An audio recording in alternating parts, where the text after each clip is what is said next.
Good evening to all of you. आप सभी बच्चों को आज शाम का नमस्कार। आज का जो टॉपिक है फिगर ऑफ स्पीच।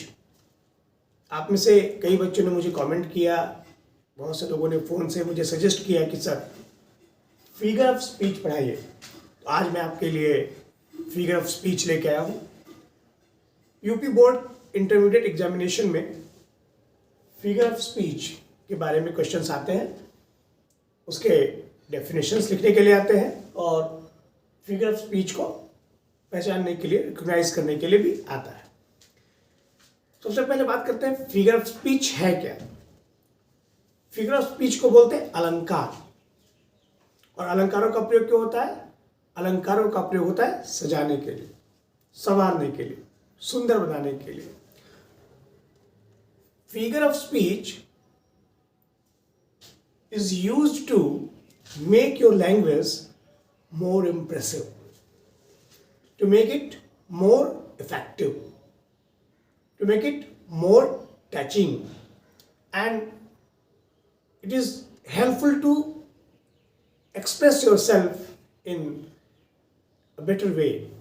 तो फिगर स्पीच का यूज आपकी भाषा को और प्रभावशाली और सुंदर और मन को छूने वाला और साहित्यिक बनाने के लिए करते हैं। तो मेन पर्पस फिगर स्पीच का यही है कि आप कितनी सुंदर अपनी भाषा को बना सकते हैं। और एक्चुअली में फिगर स्पीच का यूज़ ज़्यादातर हम लोग करते हैं पोइट्री में ही पाते हैं, ठीक है। ये पोइट्री की ही लैंग्वेज मानी जाती है। अब आज मैं जिन फिगर स्पीचेज की चर्चा आपसे करूंगा वो सिमिली और मेटाफर है। तो सबसे पहले बात हम सिमिली की करते हैं। सिमिली, इसको हिंदी में बहुत लोग उपमा के नाम से भी जानते हैं। क्या डेफिनेशन है इसकी? A simile is an explicit comparison. Simile क्या है? सिमिली है एक्सप्लिसिट कंपैरिजन। एक्सप्लिसिट मतलब जो बिल्कुल स्पष्ट हो, बिल्कुल दिखाई पड़े, जिसमें कोई डाउट ना हो, क्लियर। सिमिली एक तरह का बिल्कुल क्लियर, बिल्कुल दिखने वाला एक कंपैरिजन। कंपैरिजन मीन्स तुलना है बिटवीन टू अनलाइक ऑब्जेक्ट्स। और ये तुलना किसके बीच होती है? दो अनलाइक ऑब्जेक्ट्स। ऐसे दो ऑब्जेक्ट्स के बीच में जो बिल्कुल अनलाइक है। अनलाइक का मतलब जिनमें कोई समानता नहीं है।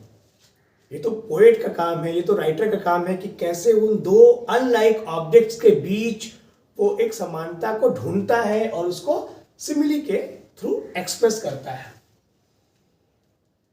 और इस तरह की सिमिली को लिखते समय यूजिंग द वर्ड्स, वो जिन वर्ड्स को यूज करता है इस समानता को दिखाने के लिए, वो क्या है? लाइक, एज, सो। यानी इस प्रकार के अलंकारों में ये लाइक वर्ड, एज और सो, इस तरह के वर्ड्स आएंगे। तो सिमिली क्या है? A simile is an explicit comparison between two unlike objects using the words like, as and so. तो सिमिली दो बिल्कुल अलग अलग, एक जैसे बिल्कुल ना हो, ऐसे दो ऑब्जेक्ट्स को कंपेयर करता है और दोनों के बीच तुलना बनाते समय जिन वर्ड्स का यूज होता है वो लाइक, एज और सो है। अब हम एग्जाम्पल्स की बात कर लें। इसे देखिए, लिखा है we bear her along like a pearl on string. Sarojini Naidu ji की पोएम है पैंकन बेयरर्स, और वहीं की लाइन है जिसमें पैंकन बेयरर्स यानी पालकी वाले जो है ना, वो एक ब्राइड को, एक दुल्हन को कंपेयर करते हैं और कहते हैं like a pearl we bear her along. हम दुल्हन को बिल्कुल वैसे ही लेके जाते हैं पालकी में, her like a pearl on a string, जैसे कोई पर्ल हो, मोती हो, एक धागे पे स्लाइड कर रहा हो। तो एक दुल्हन को किससे कंपेयर किया गया है? एक दुल्हन को पर्ल से कंपेयर किया गया है। और मैंने कहा ना, दो अनलाइक चीजों के बीच कंपैरिजन बनाते हैं, और यहाँ लाइक वर्ड आया है, यानी ये सिमिली है। ऐसा ही एग्जाम्पल देखिए जो मिल्टन के बारे में लिखा गया है, जॉन मिल्टन के बारे में। Thy soul was like a star. Thy soul, soul means आत्मा। तो मिल्टन की आत्मा को कंपेयर किया गया स्टार से, उसकी ब्राइटनेस को, चमक को। तो एक इंसान को एक स्टार से कंपेयर किया गया, दो अनलाइक चीजों को कंपेयर किया गया है, और ये लाइक शब्द यहाँ पे आया है, तो ये एक सिमिली है। अगर आपको हिंदी में एक गाना बता दूं तो वो सिमिली से भरा हुआ है। जैसे बहुत पहले एक फिल्म आई थी 1942 लव स्टोरी, तो उसमें एक गाना था कि एक लड़की को देखा तो ऐसा लगा, और उसके बाद था जैसे खिलता गुलाब, जैसे शायर का ख्वाब, जैसे उजली किरण, जैसे वन में हिरन, जैसे चांदनी रात, जैसे नरमी की बात। जैसे जैसे वर्ड्स का यूज हुआ था, और ढेर सारे उसमें ऐसे उपमाएं दी गई थी जिससे तुलना की गई थी एक लड़की की सुंदरता की। तो ये सारे जो शब्द हैं अलंकार कहलाते हैं, और इनका प्रयोग सिमिली के रूप में होता है। दूसरा जो अलंकार है वो है मेटाफर, जिसको रूपक भी कहते हैं। इसकी डेफिनेशन क्या है? A metaphor is an implicit comparison.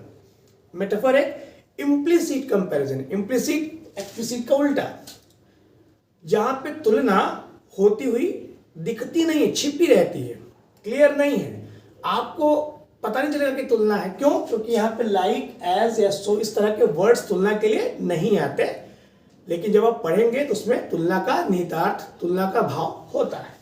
A metaphor is an implicit comparison. ये implicit comparison है between two unlike objects, दो unlike objects के बीच में। इसमें भी दो unlike objects हैं, मतलब जिसमें कोई समानता तो नहीं है, लेकिन कवि अपने पोइट्री में एक समानता ढूंढ के लाता है दो अनलाइक चीजों के बीच में।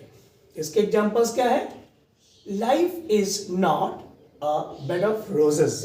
लाइफ मतलब हमारा जो जीवन है ना, इज नॉट, वो क्या है? नहीं है। पोएट कहता है a bed of roses. Bed of roses माने बिल्कुल फूलों का बिस्तर तो नहीं है ना। जिंदगी हमारा फूलों का बिस्तर या फूलों की सेज नहीं हो सकती, क्योंकि बहुत मुश्किल है। तो एक तुलना बनाई गई है जीवन के बीच में, और इसको कंपेयर किया गया कि ये फूलों का बिस्तर नहीं है, बहुत कठिन है, ये बताने की कोशिश की गई है। ऐसे ही कहा गया revenge is a kind of wild justice.